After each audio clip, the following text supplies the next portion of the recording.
point system is slowly killing BJJ. From time immemorial, if there are no submissions, the point system has always been the standard for winning competition. How can you win a jiu-jitsu match? There are only two ways you can achieve that. Is either by points or by a submission. And most often than not, it has left fans thirsty for more action. The need for a fast-paced, action-packed BJJ match has been the yearning of fans for a long time. No time limit and submission-only matches. This is what the king of BJJ, Gordon Ryan, is giving to fans. Oh, he did tap with almost 4 minutes remaining in the match. And some competitions are slowly coming to play with this idea. Why not throw the point system away? You want to be the best? Verbally quits like he did last time, or whether he just gives me a submission, he will break. Sub the best.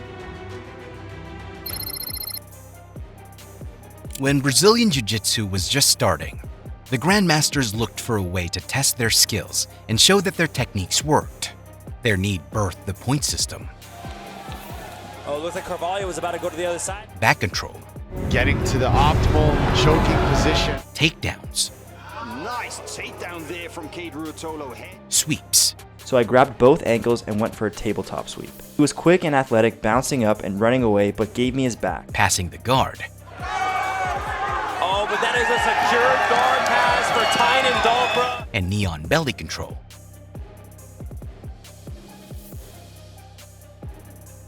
Are some of the moves that fighters gain points for in BJJ competition. One of the most obvious reasons in favor of the point system is its ability to choose a winner in a fair amount of time. BJJ competitions, which can last several days, need a system for crowning a winner without pushing the boundaries of endurance. The point system acts as a timekeeper, announcing a winner even when the match clock runs out. Is this efficiency, however, faultless? The simple answer is no. While it is beneficial for avoiding endless bouts, it comes at a cost. The desire to rack up points might jeopardize the core of BJJ, which is the skill of submission. Competitors may value points above performing sophisticated tactics and skills, thereby diminishing the sport's essence. Also, the point system in BJJ encourages a strategic mindset. Rather than pursuing submissions, this technique frequently concentrates on securing points. In BJJ competition, it is a necessary strategy, but it is not without drawbacks. The point system might create a false sense of security, in which surviving within the rules takes priority over subbing the opponent. Another flaw in the point system is that many people believe that understanding the technique of playing the point system is the best way to succeed in tournaments. When athletes emphasize gaining points above dominance and submission, the outcomes are unbalanced. As a martial art, BJJ should try to establish who has the best understanding of the submission game. Playing the point system may display strategic ability, but it does not always reveal who is the better fighter. The biggest problem with the point system is, if you are winning 2-0, you might have the tendency to stall and wait for the time to run out, which can, at times, lead to boring warfare. And that's where the submission-only competition comes to play.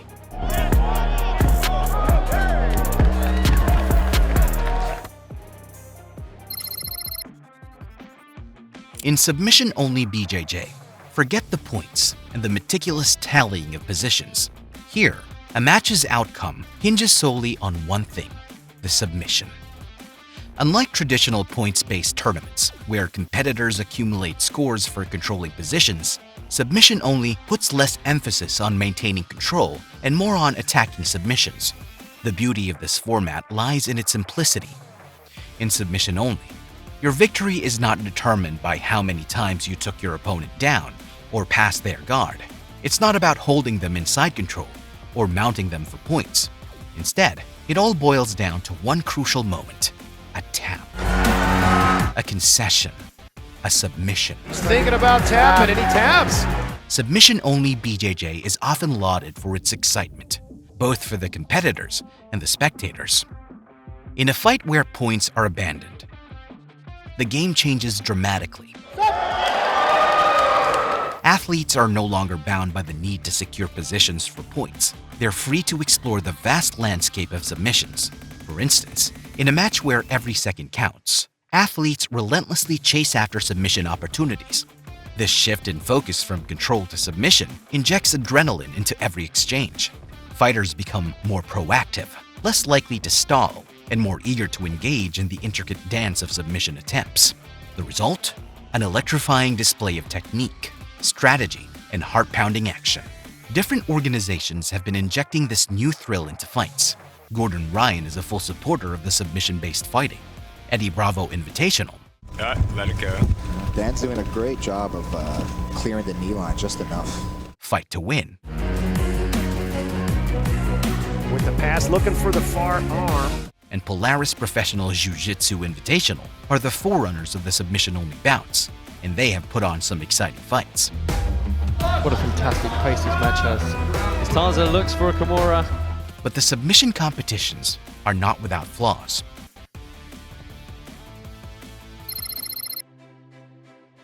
Submitting an opponent in BJJ is a feat that requires a combination of skill, technique, and strategy.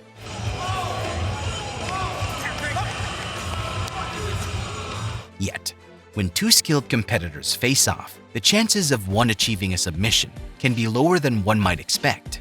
This dilemma poses an interesting question. How do we determine a winner when the submission remains out of reach? One straightforward option is to declare the match a tie in the event that neither competitor manages to secure a submission. This decision disregards the amount of time spent in control positions, focusing solely on the absence of a tap. While this approach maintains the simplicity of submission-only BJJ, it may leave some yearning for a clearer victory.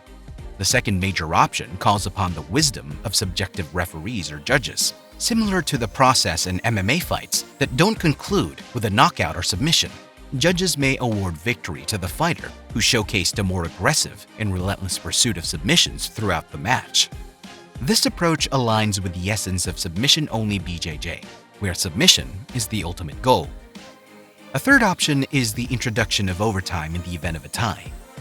This is known as the Eddie Bravo Invitational Overtime. EBI overtime rules. It's actually really simple. It's a lot like free kicks in soccer. Athletes take turns starting with dominant positions like back control or the spider web, which resembles a top position armbar setup. We go into overtime, we go 10 minutes, and there's still no submission. We both get a shot at each other's back, or we get a shot at the armbar position, also known as spider web. They engage in 3 rounds of overtime, aiming to submit or escape.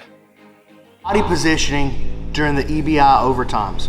First position is the back. You move your hip back before you put your seatbelt on. Now when he goes to put his hands in on the defense, you'll be ear to ear with him.